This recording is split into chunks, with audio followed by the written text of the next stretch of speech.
What if I told you that one of the most infamous murder cases in American history was about to get a new chapter? The Menendez brothers. In the 90s, everyone thought that they were a pair of cold-blooded killers that did it for the money. Erik Menendez will never see the light of day. He will never get out of prison. Over the past 35 years, a lot of new information has come to light, and the perception has changed. And the next month, March 20th and 21st, after all this time, they are going to be heard. What we did, it was awful, and I wish I could go back. We will spend the rest of our life in prison. But if we're not put in the same prison, there's a good probability I will never see him again. And that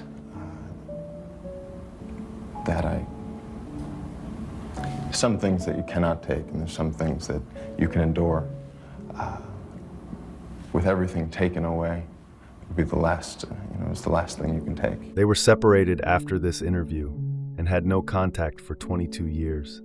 They got the privilege of living in the same cage in 2018. The first 2 decades of their life was spent as a prisoner. They murdered their parents in 1989. They spent about 6 months free, but were they really free, or was the guilt killing them during that time? Well, I'm just a normal kid. Oh, Erik, you're a normal kid who killed your parents. Yeah, I know. And you still say you're a normal kid? Well, I didn't have normal experiences, but I am. I did that, and there's not a day that goes by that I don't think about what happened and wish that I could take that moment back or change what happened. But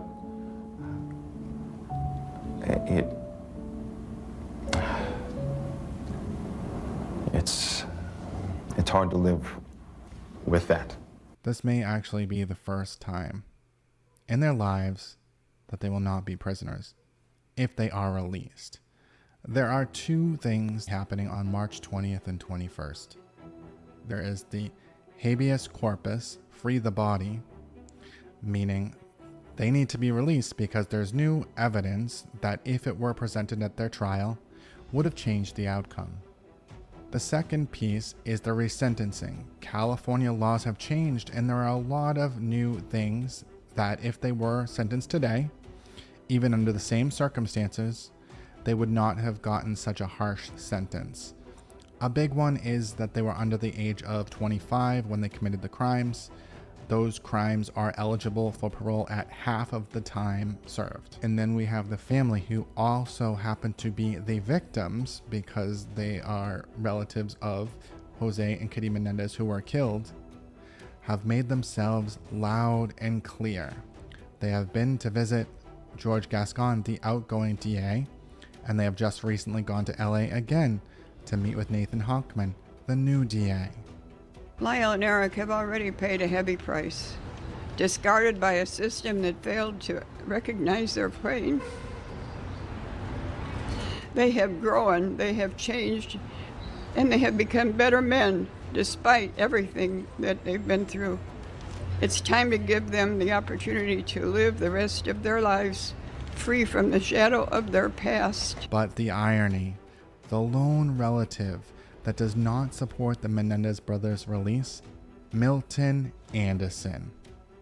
My sister Joan, who is, as far as I'm concerned, a family turncoat, and I didn't realize how close she was with the Menendez brothers. The truth is, Lyle and Erik were failed by the very people who should have protected them. Milton hasn't spoken to either brother in over 30 years, and he is still clinging on to the outdated narrative that they did it for the money.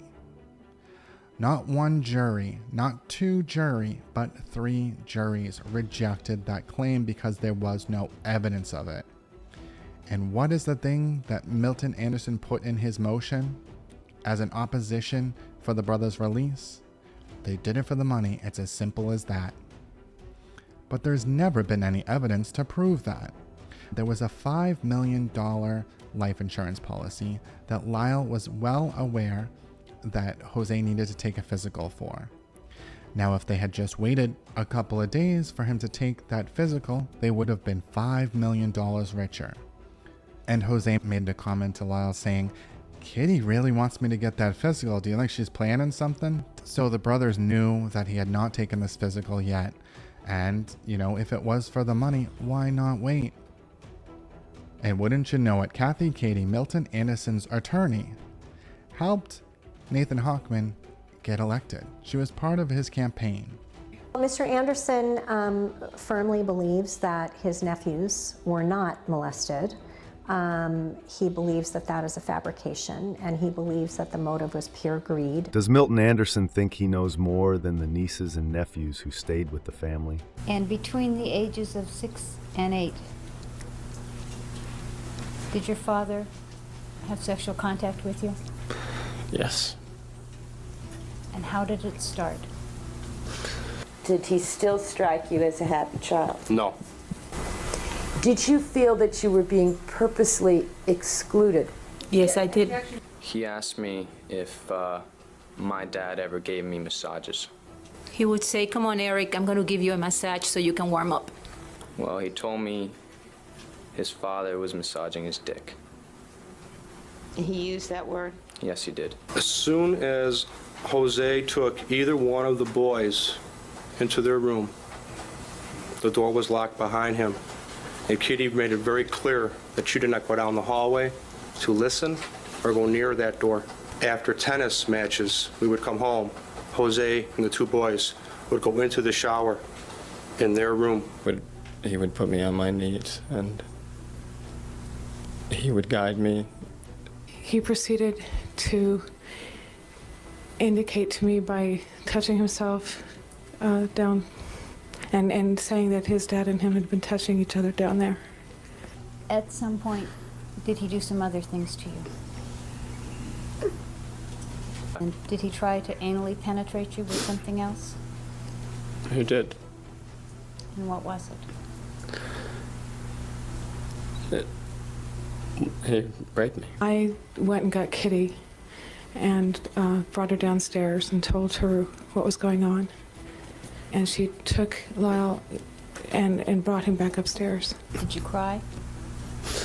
Yes. Did you bleed? Yes. Were you scared? Very. What do you believe was the originating cause of you and your brother ultimately winding up shooting your parents? Me telling. You telling what? Me telling Lyle that, You telling Lyle what? He just said that it was our secret. That bad things would happen to me if I told anybody. And I told him I never would.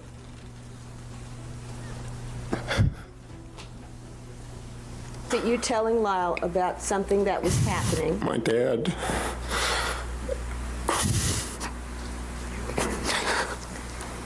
Okay. My dad. Your Honor, can I ask a leading question? If you don't ask. My dad. Wait 1 second, Mr. Menendez. Okay, let me ask. No, he was in the process of answering. He told me never to reveal it to anybody, to promise him that I would keep it a secret between us. Can you answer the question? Yes. Okay, it was you telling Lyle what? My dad had been molesting me. And now Nathan Hochman is making recommendations about the brothers' release when Kathy Katie's client, Milton Anderson, does not want them released, and he is the only voice of opposition. All of their cousins and aunts and uncles who witnessed abuse want them released. They have forgiven them. And Milton's hot take, they haven't been rehabilitated. Bold claim, considering he's never bothered to speak to either one of them in over 3 decades. Meanwhile, he's parroting the "I did it for the money" narrative, which has been thoroughly dismantled in every trial, jury deliberation, and even a grand jury could not find probable cause. But hey, why let the facts get in the way of a sensational headline, right? What's really happening here is painfully transparent. Milton Anderson is leaning on a media-fabricated story that's easier to sell than the messy, uncomfortable truth of abuse. He doesn't want to believe these things about his sister. This 43-year-old female has a greater than 1 year history of dysthymic disorder. In public, she would put on a facade. Kitty had a temper. She would fly into rages, immense rages. Her intensity on her anger or her rage could be very scary. The veins in her neck would pop and her fists would be and then clenched where her knuckles would be white from clenching her fists. Her teeth would be like this and she would be coming at you like that. And she was very exasperated and she just started hitting him. Keep clenching your fists. Was she clenching her fists? Yes. She'd kind of work up, in her, she'd kind of give me one of these, He drove with the left hand while he held her hands with the right. Open a cupboard and start taking coffee cups, coffee saucers, breakfast bowls, these are glass items, and repeatedly throwing them in the sink. Is it frightening to you today to think about that? It was, yeah, it was, and I recall that when I talk about it. On axis 1, panic disorder. Axis 2, suspect personality disorder. She could get into my face. She would move towards me. And was it frightening to watch? Yes, extremely, because especially towards Erik, being as young as he was. She would confront him? pretty much on a regular basis as we went through. What would happen if he did not respond? She would get more angry. I was 23. Was that rage still frightening to you? Oh, yes, very. I lived in fear of it, to be honest with you. Suspect personality disorder. It was atypical that a mother would drop the children off and be gone for the entire day. Usually the mother was not the dominant criticizer. I would come over to her and begin to tell her how her son did, and I felt she had no interest. Lyle started getting yelled at by Jose and Kitty, saying he was a sissy and a baby because he had wet his bed. They were calling him names and getting mad at him. She would be shouting at him to hurry up, you're not swimming fast enough, you're never going to beat Rob Bergman. Erik was not even in the same age group with him. Thought it was cruel. Okay, how was it cruel? Because they had to physically suffer. You'd be called stupid and that type of thing. Were the same terms used for the boys? Yes. Do you remember anything about Erik having a speech problem? He stuttered. Huh? I'll do it for you. Here, I'll film you getting on. It's on. All right, what a wonderful sight. What would Kitty do if Erik was stuttering? I think she would just make fun of him. He looked devastated. For me, my mom made it seem like it was worse than death to be gay. Well, did you either see or hear anything that sounded like or looked like affection or love from Kitty to either of the boys? No, I did not. And why would someone like Milton Anderson, who has been accused of abuse themselves, suddenly take the side of the victims? Milton was abused by my dad. Physically beaten? Physically he was abused, and emotionally. He also ended up being an abusive man. An abuser to his family, seriously abusing. And so it just goes on. It's a cycle. Milton Anderson is sticking to the abuser's playbook: deny, deflect, and dig in. So forgive me if I don't exactly take Milton Anderson's opinion seriously. It's based on outdated narratives, personal bias, and a glaring lack of any meaningful engagement with the case or with the brothers themselves. If anything, it's a testament to how deeply some people will dig their heels in to protect their own fragile ego. Facts be damned. Did she talk to you about the damage children can do to a marriage? Yes, she did. Why did you continue to coach them if so much that you didn't approve of was going on? Because I cared for them. And you're rather emotional about this even now, are you not? Yes. Would she console them, ask how they felt? No. She told me that children drive a wedge between their man and his wife. Well, I thought it was about all they had. In what sense? What do you mean by that? As a friend. There was a terrific difference between private and public. I could never understand her level of professed distress, inordinately more distressed than many people I usually see with these diagnoses. She told me that she stood outside the address of the woman he had the affair with and waited for her to come out onto the streets. Acute Xanax and alcohol ingestion, depression. My mom just despised her. Called her a slut and a bimbo and a gold digger and just a country girl. She said that she was taking him places sexually that he was not prepared to go, and that struck me as very odd. Did your mom do something about the plates that you ate off of? Well, she thought she was AIDS infected, so she wouldn't let me eat at the table.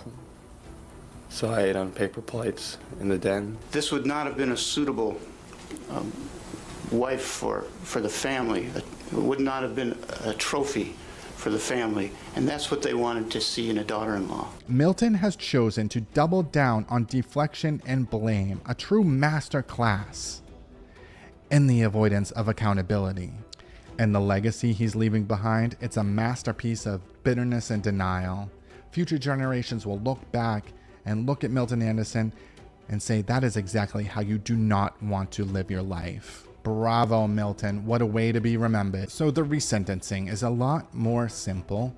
There's no relitigation of the facts of the case. The resentencing is more about rehabilitation and laws, California laws that have changed since then. But we have the new district attorney, Nathan Hochman, who has given the same statement time after time. It's the never-ending page flip that is Nathan Hochman's approach to the Menendez brothers resentencing.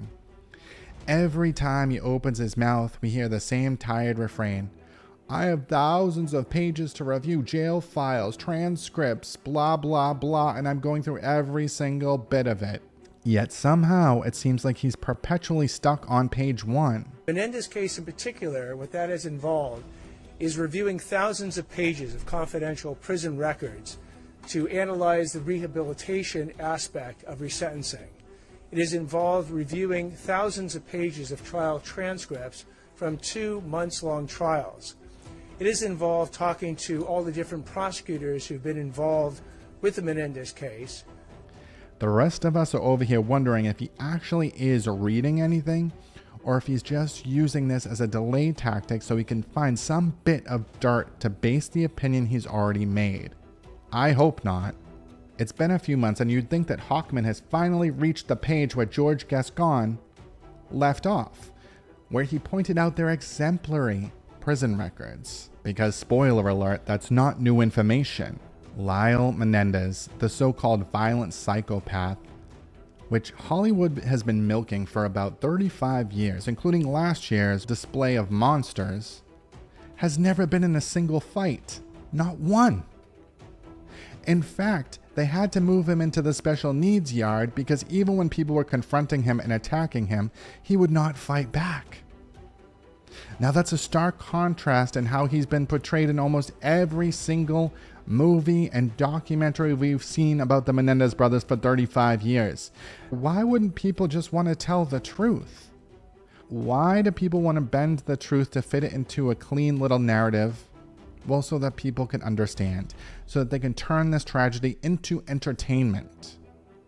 And that's what they've done for 35 years. Lyle is the violent psychopath. Erik is the sympathetic character. Lyle was the driver. Erik went along for the ride. And that's the end of the story, right? It's that simple. But that's not the truth. Part of rehabilitation is, have you engaged in any additional illegal conduct while you've been in prison? If so, what type of conduct? Have you done anything positive in prison? What are you talking about? Have you made no progress on this at all? Have you started organizations that help other prisoners, as one example? Have you yourself used that time to improve yourself done nothing, or on the flip side, done something harmful while you've been there.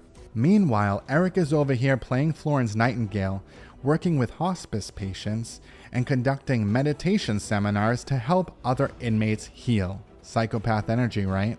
We already know that Lyle's mentoring younger inmates, starting programs for abused kids, and Erik is helping people on their deathbeds find peace. What more does he want? A goddamn interpretive dance? So what's really going on here? Is Hochman trying to dig up dirt? Or is he too biased to acknowledge the obvious? Jose and Kitty have been shotgunned to death. I said, what? He's the only one that I've ever met that I would say, well, gee, what a surprise. It's not a surprise. I couldn't find anyone to say anything nice about Jose Menendez. My brother, Jose. Did your father call you a particular name, associated, a negative name for gay people? Yeah, he called me a faggot. By the time he gets through these pages, it's going to be 2050. So we know that George Gascon's recommendation was to resentence them to life with the possibility of parole, which would make them eligible for parole immediately. I don't think it's fair to the families, because if you think about the families, there's 24 of them. Jose and Kitty's brother and sisters are old. They're in their 90s. And all they want to see is Lyle and Erik get a chance to live their lives. That's all they want. And they presented their case to George Gascon. Now they presented the same case to Nathan Hochman. Now if it goes to a parole board, they're going to have to do it again. These people have suffered enough. It's been 35 years where their trauma has been put on display and put on the big screen as entertainment for others, as they've been suffering with guilt and regret for 35 years. It's not fair. And what we also know is about California's gun laws. There's a 10-day waiting period, which at the time there was a shotgun loophole. And if at the time there was no loophole and they had to wait the 10 days, they wouldn't be in prison, because this happened at the very end of the summer when they were about to go to college. And if they had that 10-day waiting period in place like they do now, they would not have been able to buy those guns. Furthermore, based on the laws that California has now, they wouldn't be able to use an ID that doesn't even match their face. They wouldn't be able to use an ID with an address different from the ID. They would have had to have gone through a background check, and they would have not gotten those guns, and their parents would still be alive. But because there was a loophole that has since been closed, 4 lives were destroyed. And this is exactly the type of case that those waiting periods were put in place for. A cooling off period. Because domestic violence ebbs and flows, and sometimes things cool off. Sometimes things change. Sometimes people go away to college, and the relationships that were so violent and so damaging are suddenly different. Now let's talk about the second trial, the habeas corpus motion. Free the body. It means that new information has come to light that would have changed the outcome of their trial. Nathan Hochman has made some concerning statements about this. The recent documentary explained that the abuse wasn't allowed in the second trial. Nathan Hochman has come out and said, that's not true, the abuse was allowed in the second trial. Now, neither one of those things are completely true. Erik Menendez was allowed to testify to the abuse of the second trial. That is true. But Nathan Hochman knows, or should know, that the problem is not whether Erik could testify about the abuse or not, but whether the corroborating evidence and testimony was allowed in the second trial, which it was not for the most part. Andy Cano, one corroborating witness from when Erik was 8 years old, but all of the other witnesses and evidence, they were allowed in for the sentencing phase, but not for the trial. And in that second trial, Nathan Hochman does not want to acknowledge that justice took a back seat to theatrics, selective evidence, and a whole lot of misinformation. First, you got to look at excluding the critical witnesses who were going to corroborate the decades of abuse the brothers endured. Go grab him, pull him, bring him, put him between his knees, and then he would squat and hold him on the shoulder and say, listen to me. And Erik would cry instantly. The instant the father would touch him, he would start crying. He said, "Stop crying. I tell you to stop crying." He just couldn't stand it. Now, this is when Erik is 2. Yeah. She told me she wished they would have never been born because they had broken her marriage. How old were you when you heard things like, "I wish you were never born"? So, that is a fact. Would he, Objection sustained. do you remember ever seeing Kitty intercede with Jose's belittling or berating or making fun of Erik? No. I never saw him being reinforced positively for anything. How did he hit Lyle? With his closed fist. Lyle would have been about 5 years old at this Yes, point? yes. And did Lyle cry out in any way? I don't remember seeing him crying. He just, I don't know how, but he took it. He loved the fact that Lyle didn't cry. Lyle became incontinent. He looked pale and trembling. Saw the bruises that you described on his upper thigh and buttocks? Yes. I told him that was not the way to bring up a child. To which he responded that if I didn't like that, I could leave his house. Did you leave his house? Yes, I did. He got beat up pretty bad on numerous occasions. Brother's response when you tried to talk to him about his treatment of the children? He thought I was talking plain nonsense. He just made the fun out of me and asked me how many PhDs did I have in psychology and how many books had I read and who wrote them. The 2 items of new evidence in the habeas motion were a letter that Erik Menendez sent to his cousin Andy Cano about the abuse months before the murders happened.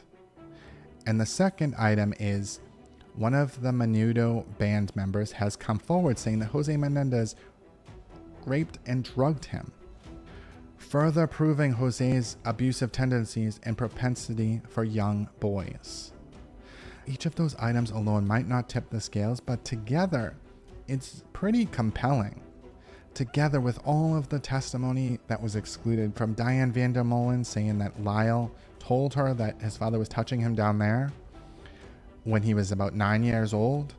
Testimony from his cousin saying that you weren't allowed to go down the hallway when Jose was in the bedroom with one of the boys. Other testimony saying that Jose Menendez was showering with them when they were teenagers. The list goes on, but Nathan Hochman has made his opinion somewhat known, saying that this is all irrelevant because the abuse wasn't excluded from the second trial. Tell that to Diane Vandermolen, who testified in detail to Kitty's psychological decline over the years. Tell that to the teachers and the coaches and family members who testified to Kitty's neglect and abuse of the boys over the years. The family members who testified to Kitty's lack of affection and uncontrollable rage, who were adults that were scared of that rage. So you can only imagine the effect that had on young children. Kitty's psychologist testified to her unhinged thinking patterns and her suicide attempts. The photograph of Erik Menendez's erection at 6 years old, which had Kitty Menendez's handwriting on the envelope. Naked pictures of Lyle in the bathtub at 8 years old. Kitty Menendez treating all of Lyle's girlfriends like trash and running them out of the house. Testimony about Kitty Menendez threatening to poison their food. So Kitty Menendez was painted as this innocent victim in all of this because the truth was not allowed to be testified to. Her true nature was not allowed to be testified to, and while I also do think that Kitty Menendez was a victim in all of this, of course, she was also an abuser's henchman. She was also an enabler. Many family members testified that they never saw love or affection or any kind of encouraging words to either one of the boys. Their tennis coaches said that she was super critical and just as aggressive as the father. Is it typical that both parents are overbearing tennis parents? No. She was loud and often raised her voice at him. What about on days when one or both of the boys didn't feel well? Didn't matter. They had to play and be coached even when they were sick? Yes. And did you ever hear her talk to them in kind of a soft tone of voice, kind of a caring, comforting kind of voice? No, no. Do you have any pet names for them? No. To grow up with that amount of pressure is very hard on children. They also had, their schedule was such that there was no time to go outside and play. He had gotten out of the pool and was standing with his hands together, clutching his arms to his side, saying he was cold, and Mrs. Menendez saying he had to get back in the pool and swim faster in order to beat Rob. He was almost to the point of tears. Did you coach them sometimes before they went to school? Yes. And what time would those kinds of lessons begin? 6 a.m., 6:30. Was it within your personal knowledge that they were coached at night? Yes. And it was in your personal knowledge that they were coached all day long on each weekend day? Yes. So what free time did they have? None. We even practiced on Christmas, holidays, every day. Erik ran away. Yes, the beginning of the summer in 1983. I tried to hug Erik one time, and she told me that I wasn't supposed to hug him, that he needed to grow up, that he was being too much of a baby. And in most families, you never see two super aggressive, critical parents like that. Now, what do you think the outcome for those kids will be? Do you think they're going to grow into healthy adults? So the end result was that Kitty Menendez could not be considered a provocateur. Her death could not be in self-defense. It could not be manslaughter. She was just an innocent woman who was murdered by her sons. And that, ladies and gentlemen, is what we call a directed verdict, where the jury had no other choice but to find them guilty of first-degree murder, because the boys weren't denying that they killed their parents. This second trial was done with no cameras in the courtroom, so nobody could see. It was done so that they could dispose of the Menendez brothers behind closed doors, and nobody would know, nobody would care about it, nobody would ask any questions. If the Menendez brothers did not have the family support that they have, they would have gotten the death penalty for suffering abuse their entire lives and finally fighting back. And they still got life without parole. And now here we are. The argument has never been what they did was justified. There's a million different options of what they could have done, but it comes down to their state of mind, their reality that was shaped by these abusive parents, and being under such strict and harsh control. And for their entire lives, they were polite young boys that did what they were told. So then the moment when they did want to fight back, when they did want to stand up for themselves, they went way overboard. And this is so common in abuse cases. We see it with battered women all the time. And if you think about it, a battered woman knows something other than the abuse. They can get out of that relationship. They have a lot more opportunities for escape than kids that grew up in that environment, that were indoctrinated into a certain way of thinking, that don't know any different. They just know that they feel trapped and they want to be free. In the first trial, the jury heard every heartbreaking, gritty detail. And what do you know? The majority of the members of the jury did not find them guilty of first-degree murder. The majority of the jury believed that they were abused and believed that they were acting out of fear, anger, but not in a premeditated, self-serving way. And that was the majority opinion. So in the second trial, they stripped out all of that information that would give the jury the full picture. They say it so that the jury wouldn't be confused. But no, they stripped out all of the trauma and abuse that those boys faced for 2 decades that shaped their minds into the person that they were that day when they took those shotguns and killed their parents. In 4th grade, Lyle Menendez wrote a short story about being on death row for murdering a pedophile. In 4th grade, he was thinking about pedophilia. He was thinking about, would it be justified to kill a pedophile? How strange is that? And that was his fate. He was charged with capital murder. He was potentially on death row. And yet, Hochman's still here, waiting for some mythical gotcha so that he can justify his bias against the Menendez brothers. The next chapter in the Menendez brothers' fight for freedom is March 20th and 21st. Like, share, and subscribe to show your support.